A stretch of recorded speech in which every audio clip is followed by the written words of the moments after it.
Coming up today, we're going to take paper towel tubes and toilet paper tubes and use them in a unique way of starting seeds. And how you can use coffee grounds and how you can get coffee grounds for free. All that and a whole lot more coming up today on the Wisconsin Vegetable Gardener. Free, huh? Yeah, free. It's a lot of coffee grounds. It sure is.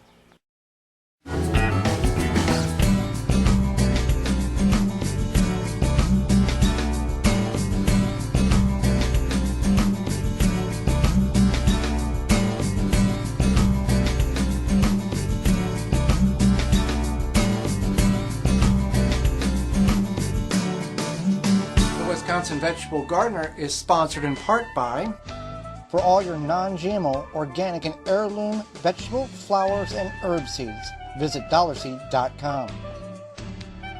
Sioux Growing Supply, located in Wausau, Wisconsin, focusing on certified leaf compost, an excellent amendment for poor soil, retains moisture and adds nutrients, which equals less watering. Available in labor-saver, pre-filled trays and pots, bag and bulk.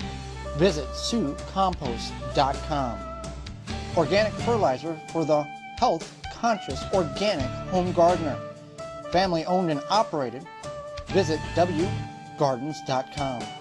Don't poison your soil with municipal water. Attach a body, mind, and soil hose filter. Free shipping exclusively through the WisconsinVegetableGardener.com. Just click on the body, mind, and soil icon.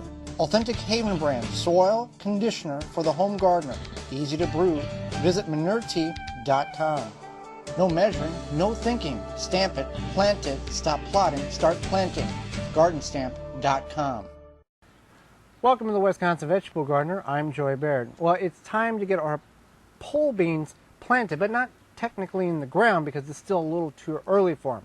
Beans you want to put in the ground when it's consistently 55 to 60 degrees at night. We're not quite there yet. So we're going to go ahead and plant them in paper towel tubes filled with certified leaf compost. Now, here's how we filled the tubes with the compost. There's a trick to this. Okay, so there's the easiest way I have found to fill these paper towel tubes, toilet paper tubes, is to get a container, put it your compost in it. This is certified leaf compost from SiouxComposting.com. And what we're going to do is just take and fill it from the top and make sure you get it packed in. So the water, if you put this in a ceramic pot or a tray like this, that you can, if you bottom water, it will wick itself up, and then when you get the top filled, flip it over, put a little more, compress it down, and then you can put it back in your container you're storing them in. So you want to just top fill it, pack it in, flip it over, make sure you don't want to like pack it in like concrete, but you do want to get it started pretty good. And you can see the ones over here. There's so much moisture in this compost because it retains moisture so well. It's getting the cardboard very wet, which is fine because we're going to moisten them anyway. And again, we've used these trays here. You can also use just a Tupperware tub. If you have a ceramic pot or a planting container or pot, you can set these in and grow them until you're ready to plant them out in the garden. Okay, now that we've got our tubes all filled here, we got our Blue Lake pole beans, and you can use any type of beans you want. They don't necessarily have to be pole beans. We're just going to use pole beans because that's what our main trellis is going to consist of. There's going to be 68 slots for beans. We've got 41 beans started here, or we will have started in these paper towel tubes. Now, obviously, you may not have been saving paper towel tubes or toilet paper tubes as long as we have. You still have an option in getting some. One, you can take what you currently have, or you can go up the attic or closet and find your Christmas wrapping paper and unravel all that and use those tubes, and some have bigger diameters than others. These are just, and that's fine, either way you go. These are just normal paper towel, toilet paper tubes, and we've cut them to the length that a paper towel, toilet paper tube would be. You can see that they've become very moist, and they are some unraveling, but we're going to keep them in these trays here. So you can keep them in a couple of different containers as the beans begin to grow. We're using these containers that Holly got from a local big box store, from the nursery department. She asked, they said we could have them, and this works great for not only this application, but for our tomatoes as well. You can also use a ceramic pot or a tub like this, and you can layer them in. You just want to make sure they're very densely packed, so when you do water them, they will absorb the water up. So we're going to plant the Blue Lake pole beans here, and we're going to do 1 per container. Now you can see some of these are starting to get very moist and unravel. That's okay. We just want to pack the soil down a little bit so as it expands there, we'll be okay. Now it's going to be about another 2.5 weeks, maybe 3, before we actually get these seeds in the ground.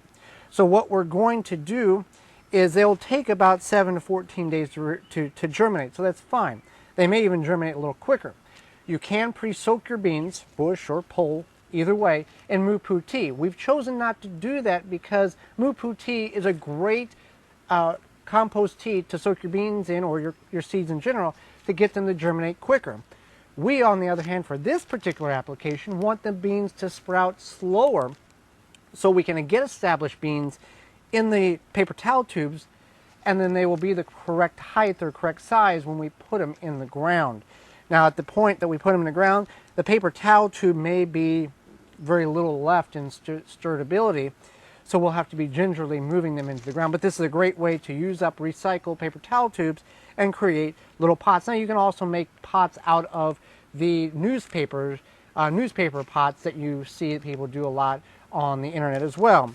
So we're just going to take 1 bean per tube, and we want to put it down about a 1/2 inch. There we go, like that. Now instead of just pushing it down because the sides are moist, we might want to puncture a little hole and then drop them in as well. So that's what we're going to do. Just going to take a pin, put a hole, and drop the seed in and cover it up. So I'm going to get all of these planted here.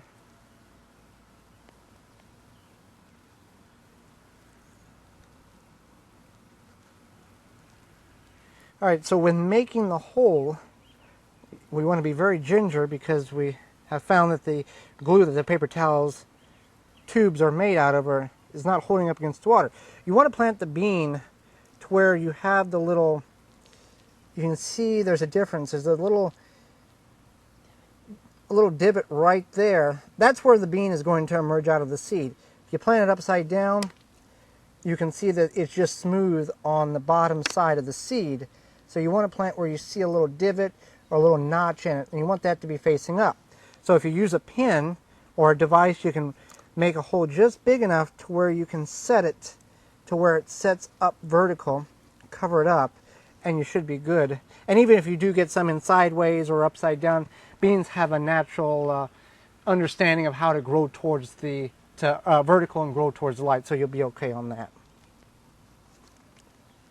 All right, so we got all our pole beans planted here. Now there's pole beans and there's bush beans. Bush beans takes about between 45 and 50 days to reach maturity. Pole beans take about 70 days to reach maturity. There's no wrong way to go. It's just whatever you have more space for. And in our application, pole beans, you're going to get vertical growth, and it'll work out very easily for us. Now, a couple things I've noticed in the prepping of the paper towel tubes and the toilet paper tubes is the ones you see unraveling are ones that were paper towel tubes that I cut in sections so everything would be universal in height. The ones that are not unraveling is the solid paper towel tube, the toilet paper tube that I didn't cut on. So that's something to keep in mind as well. To water these, there's a couple of different ways, and there's no wrong way. It's just whatever way works best for you. If you're in a Tupperware tub, you could bottom water. If you're doing an application similar to ours, you would want to wait for the compost to dry out, like we will here, because this compost is very moist, which is not a bad thing. And once we see the soil beginning to dry out, we will go ahead and mist the top with our Hudson sprayer with regular well water. Now, if you have a city water, you want to use a body, mind, and soil water hose and filter to get rid of the chlorine and all the hard metals, so you're not killing off the microbes in the soil. In a couple of weeks, you'll see roots begin to develop out of here, And then when it's time to plant, we'll just go ahead and plant the whole piece in the ground once we have our trellis strings up. So it's pretty easy to get your pole beans planted, even if you're not ready to plant them in the ground. By the time we get them in the ground, we will already have a good 2.5 to 3 weeks jump on germination, and that means a sooner harvest and a longer harvest because they'll have more time to grow and produce.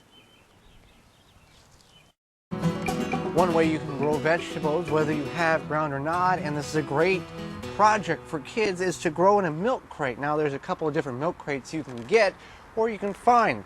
This is an old style milk crate here with the very small side holes in it. Now we've been growing in this one for a couple of years and currently has the leaf lettuce that we had in it from last year. We let it go to seed and we just let the seeds fall naturally in the milk crate, and it's growing pretty thick here. We're not going to thin it out, we're just going to let it grow. And it can sit on the porch. We've got it in a plastic tray here to collect water, so when we water it, it doesn't flow everywhere. We're conserving water. And now you can construct this very easily with the old style milk crate here with the small holes, or now if you have a newer style that you've got big holes in it, it's not going to work as well. You're going to have to probably purchase, or if you have landscape fabric, you can line the inside and the bottom with it and then cut holes to where you want to grow out the side, if you choose to grow out the side, or you can just grow on the top. And we've done both. We've grown Swiss chard out of the top, and we've grown bush beans out of the side. Relatively work decent, but this I think will work really good for leafy greens in the top. And then as you can see that the way they were seeded, they are coming out the sides too, so it'd be just a big milk crate full of leaf lettuce. So another option when it comes to creative ways of growing a little bit of what you eat.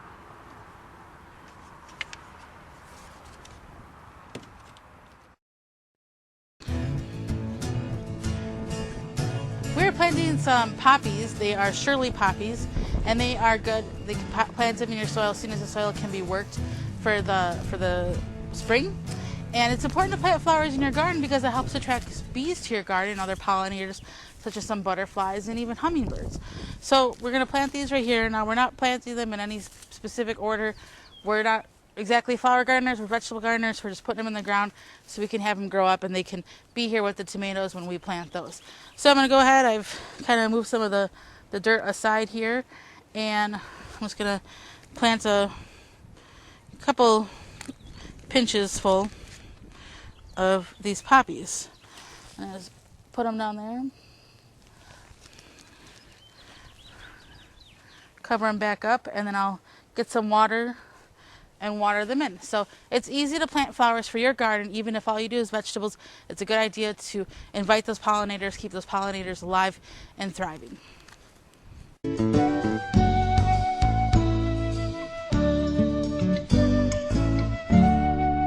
There's many uses for coffee grounds in your garden. Now, if you don't drink coffee, or if you don't want to save the coffee, which is not necessarily recommended because mold can actually grow within coffee fairly quickly, you can go to your local coffee shop. You can go to like a chain coffee shop, or we went to our local coffee shop and they just told us to bring a bucket. We brought a bucket, and within a day and a half, they had all these coffee grounds ready for us. Some uses for this in your garden is things like earthworms love them. Earthworms love coffee grounds, and when you put them in there, they're going to eat them up and they're going to turn them into beautiful worm castings. Coffee grounds are full of nitrogen, and they also are great for your compost.